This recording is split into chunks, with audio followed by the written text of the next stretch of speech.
Let S denote the locus of midpoint of those chords of the parabola y square equal to x. तो यहाँ पे आपके पास एक parabola है y square equal to x, which is standard right-handed parabola, such that the area of the region enclosed between the parabola and the chord is 4/3. तो इसमें एक ऐसे chord की बात हो रही है जिसके मिड पॉइंट का लोकस निकालना है आपको। तो ऐसे बहुत सारे कॉर्ड हो सकते होंगे, इनके मिड पॉइंट का लोकस निकालना है। जब भी हमें किसी पॉइंट का लोकस निकालना होता है तो हम उस पॉइंट को एच के मान लेते हैं। और ये कुछ इस तरह से कॉर्ड है कि area between chord and parabola ये 4/3 होता है। ये एरिया आपका 4/3 होता है। उस कॉर्ड के मिड पॉइंट का लोकस आपको निकालना है। R denote the region lying in the first quadrant enclosed by this, then which of the following is true। तो सबसे पहले तो आप इसका लोकस निकालिए कि what will be locus of mid point of वो सारे कॉर्ड जो एरिया बनाते हो पैराबोला के साथ 4/3। तो इसको करने के बहुत सारे मेथड हो सकते हैं। फिलहाल मैं जो मेथड यूज कर रहा हूँ उसमें इन दोनों पॉइंट का पैरामेट्रिक कोऑर्डिनेट मैं एज्यूम कर रहा हूँ। आप चाहें तो 80 स्क्वायर 280 कर सकते हैं। मैं रैंडमली एक्स कोऑर्डिनेट को T1 square and Y coordinate को T1 ले लेता हूँ। ए यहाँ पे मैं इन्वॉल्व नहीं कर रहा, अदरवाइज ए में जाएंगे तो ए विल बी 1/4। तो फ्रैक्शन आ जाएगा, इसलिए अवॉइड करने के लिए मैं डायरेक्ट T1 स्क्वायर T1 ले लेता हूँ। सिमिलरली वाई की वैल्यू अगर आप T2 लेंगे तो एक्स आपका T2 स्क्वायर हो जाएगा। तो ये दो पॉइंट मैं एज्यूम कर लेता हूँ, T2 square T2 and T1 square T1। एक चीज जो आप ऑब्जर्व कर पा रहे होंगे, अगर आपने T1 को फर्स्ट क्वाड्रेंट में लिया है तो T1 is positive and T2 is negative, क्योंकि आपने फोर्थ क्वाड्रेंट में लिया है। इसमें आपको कैलकुलेशन करना पड़ेगा आगे जाके, इसलिए ये इंपॉर्टेंट है कि T2 आपका नेगेटिव। अब मिड पॉइंट है एच के जिसका आपको लोकस निकालना है, तो मिड पॉइंट फॉर्मूला से आप क्या लिख पाएंगे, x1 + x2/2 is equal to h. To transpose कर लेंगे तो 2h हो गया, basically T1 square + T2 square. Similarly y1 + y2/2 is k। तो यहाँ से आपके पास रिलेशन आ गया T1 + T2 is equal to 2k। तो अगर आपको T1 - T2 चाहिए होगा तो what you can write for T1 - T2 का स्क्वायर। अगर आपको T1 स्क्वायर + T2 स्क्वायर मालूम है और ये मालूम है तो आप इसको लिख सकते हैं 2 टाइम्स T1 + T2 का होल स्क्वायर। या फिर आप ऐसे कर सकते हैं 2 times T1 square + T2 square minus T1 + T2 का होल स्क्वायर। ठीक है। तो आप सिंप्लीफाई करेंगे तो आपको पता चलेगा कि हाँ एग्जैक्टली T1 - T2 का होल स्क्वायर ही मिल रहा है। ये वैल्यू आपको मालूम है, T1 square + T2 square, that is 2h, तो ये 4h हो गया। और ये T1 + T2 आपको 2k मालूम है, तो ये आपका 4k स्क्वायर हो गया। सिमिलरली अगर आपको T1 T2 की जरूरत है तो उसको आप ऐसे लिख सकते हैं, अगर जरूरत पड़ती है आगे चल के, तो we can write T1 T2 as with the help of these two given information T1 + T2 का whole square minus T1 square + T2 square. आप कोई दूसरा फॉर्मूला भी यूज कर सकते हैं according to your convenience, but इन दोनों गिवन इंफॉर्मेशन से डायरेक्टली हम लोग यहाँ से ये लिख सकते हैं। तो this will turn out to be 4k square -2h/2। अगर आप डिवाइड करते हैं तो 2k स्क्वायर -h होता है बेसिकली। अब आपको इस एरिया को 4/3 से इक्वेट करना है, तो एरिया के लिए अगेन आप इंटीग्रेशन यूज कर सकते हैं, but I will be going for the properties of parabola and area of trapezium. तो आप इसको ट्रेपेजियम की नजर से देखिए, ये पूरा ट्रेपेजियम हो गया। आपको ये वाला एरिया चाहिए, राइट? तो ट्रेपेजियम से आप क्या सब्ट्रैक्ट करेंगे, ये एरिया एंड ये एरिया, जिसको आप एरिया ऑफ पाराबोला की प्रॉपर्टी यूज करके निकालेंगे, which we have done in many other questions earlier. अभी एरिया ऑफ ट्रेपेजियम आप क्या लिखेंगे, half into sum of parallel side, ये वाला कितना हो जाएगा, इस पॉइंट का x coordinate T1 square. Similarly दूसरा पैरेलल साइड का लेंथ कितना हो जाएगा T2 स्क्वायर। और जो डिस्टेंस बिटवीन पैरेलल साइड आएगी ये वाली आएगी, वो आपकी कितनी हो जाएगी, T1 ये हाइट हो जाएगी और ये हाइट -T2 हो जाएगी, क्योंकि T2 नेगेटिव है। तो उन दोनों को ऐड करेंगे तो T1 - T2 हो गया। या आप ऐसे भी देख सकते हैं कि difference of y coordinate of these two will give you the height, तो T1 - T2 हो गया।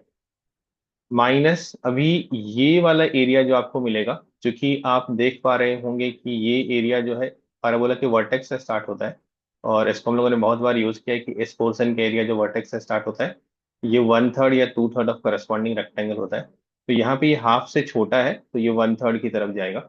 सिमिलरली ये पोर्शन भी आपका इस करस्पॉन्डिंग रेक्टेंगल के 1/3 पे जाएगा, तो 1/3 of area of corresponding rectangle. ये रेक्टेंगल जो करस्पॉन्डिंग है इसका एरिया कितना हो रहा है, y coordinate and x coordinate का product, which is T1 cube और इस रेक्टेंगल का एरिया कितना हो रहा है, -T2 क्यूब, क्योंकि T2 आपका नेगेटिव है। तो ये एरिया आप इसमें से सब्ट्रैक्ट कर रहे हो। This area is given as 4/3। अगर आप इंटीग्रेशन से जाते हैं तो वैसे भी कर सकते हैं कि आप इसका इक्वेशन लिख लीजिएगा, equation of chord whose midpoint is given s1 equal to t। फिर आप अंडर y एक्सिस इंटीग्रेट कर सकते हैं। फिलहाल हम लोगों ने इंटीग्रेशन को स्किप कर दिया है, इंटीग्रेशन यूज किया ही नहीं कहीं पे। We have the value of t1 square plus t2 square, directly use कर लीजिए, इट इज 2h। तो सब्स्टिट्यूट कर दीजिए यहाँ पे, half 2h। t1 minus t2 को आप यहाँ से लिख सकते हैं root of this, but for time being हम लोग इसको एज इट इज रख रहे हैं। लास्ट स्टेप में हम लोग इसकी वैल्यू यूज करेंगे। ये 1/3 हो गया। यहाँ पे हम लोग a³ माइनस b³ का फॉर्मूला यूज कर रहे हैं, that will be a minus b into a² plus b² plus ab। और इस साइड आपका 4/3 हो गया। तो ये 2 और 2 कैंसिल हो जाएगा आपका, and I think we can take LCM. 3 आप थ्रू आउट कैंसिल कर सकते होंगे। 3h t1 माइनस t2 हो गया, माइनस t1 माइनस t2। और यहाँ पे आप वैल्यू रख दीजिए t1 square plus t2 square का, which is 2h with us, तो ये 2h रख दीजिए आप। और सिमिलरली t1 प्लस t2 की वैल्यू जो आपने ऑलरेडी निकाल के रखी हुई है, 2k² माइनस h, वो भी रख दीजिए। तो 2k² माइनस h ये भी आपने रख दिया। और आपने 3 से थ्रू आउट मल्टीप्लाई कर दिया है, तो दिस इज इक्वल टू 4। ठीक है, अब आप t1 माइनस t2 कॉमन ले लीजिए, then you will left with 3h from here. 3h यहाँ से हो जाएगा, ये ऑलरेडी h हो चुका होगा, तो -h। और यहाँ पे आपका 2k² विथ नेगेटिव, तो -2k² हो गया इक्वल टू 4 हो गया। तो आपके पास क्या आ रहा है, t1 minus t2 multiplied by ये 2h है, 2 कॉमन ले लीजिए, h माइनस k² बचेगा। This is equal to 4। t1 minus t2 आपके पास क्या रखा है, 4 times h minus k², right. t1 minus t2 का स्क्वायर जो है वो क्या है, 4 टाइम्स h माइनस k² है ना। तो यहाँ से अगर आप इसको देखें 4 टाइम्स h माइनस k², तो दो मल्टीप्लाई कर लीजिए इधर, ये आपका हो जाएगा 4h माइनस k², जिसको आप t1 माइनस t2 का होल स्क्वायर लिख सकते होंगे। इससे आपको क्या मिल जाएगी, t1 माइनस t2 की वैल्यू मिल जाएगी, विच इज 2। तो t1 माइनस t2 का स्क्वायर आपका 4 हो गया। और इसकी जगह पे आप एच और के में रिलेशन निकाल लीजिए, क्योंकि फाइनली आप एच के में अलजेब्रिक रिलेशन ही तो निकालना चाह रहे थे। वहीं से आपको लोकस मिल जाएगा। तो what is t1 minus t2 का whole square, 4 times h minus k का square. This is equal to 4। तो फाइनल लोकस जो आपके पास आ रहा है वो आ रहा है h, जिसकी जगह पे आप x रखेंगे, k जिसकी जगह पे आप y रखेंगे, y² equal to x minus 1 आ रहा है। पहला वाला पाराबोला क्या था, y² इक्वल टू x था, और अभी क्या आ रहा है, y² equal to x minus 1 आ रहा है। तो इसको हम लोग एक बार कंस्ट्रक्ट कर लेते हैं, फिर देखते हैं हमें एरिया कौन सा वाला चाहिए। पहला आपका था y² equal to x, this was the initial given parabola. और y² equal to x minus 1 भी स्टैंडर्ड नहीं होके अभी शिफ्टेड हो जाएगा, shifted right handed parabola. Nature same रहेगा, थोड़ा सा शिफ्ट हो जाएगा, वर्टेक्स इसका 1,0 पे आ जाएगा, ऐसा पाराबोला बनेगा। ऑप्शंस कैसे हैं, पहला ऑप्शन है 4√3 बिलोंग्स टू एस। एस यही जो इक्वेशन निकल के आया, लोकस को ही एस बोला गया। तो इसमें देखिए 4√3 लाई कर रहा है या 5√2 लाई कर रहा है, सब्स्टिट्यूट करके देखें।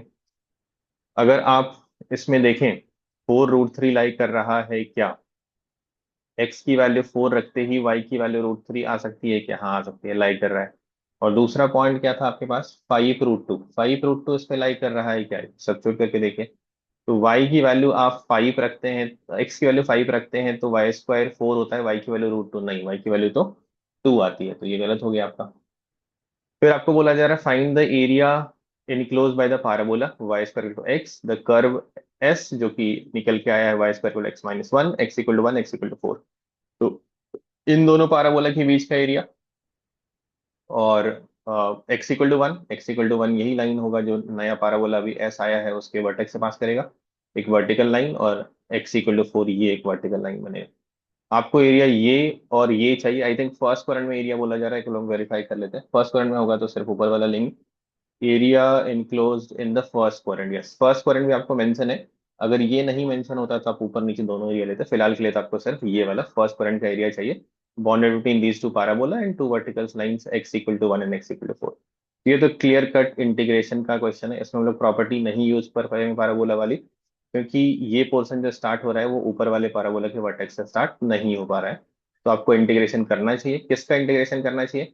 ये अगर curve y square equal to x है और अगर आप अंडर एक्स एक्सिस इंटीग्रेशन करना चाहते हैं तो यहाँ से वाई की वैल्यू आप निकालेंगे, विच इज रूट एक्स। ये ऊपर है तो ये आपका फर्स्ट कर्व हो जाएगा।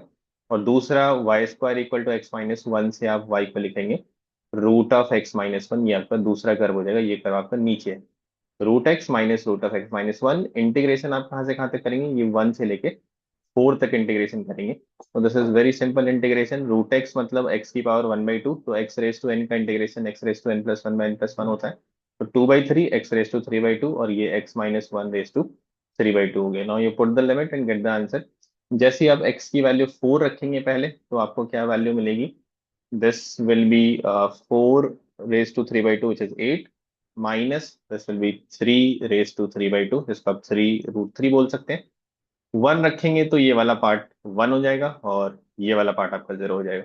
तो ये कितना आ रहा है? 7 into 4, 14/3 minus three three cancel हो गया, 2 रूट 3 आ रहा है।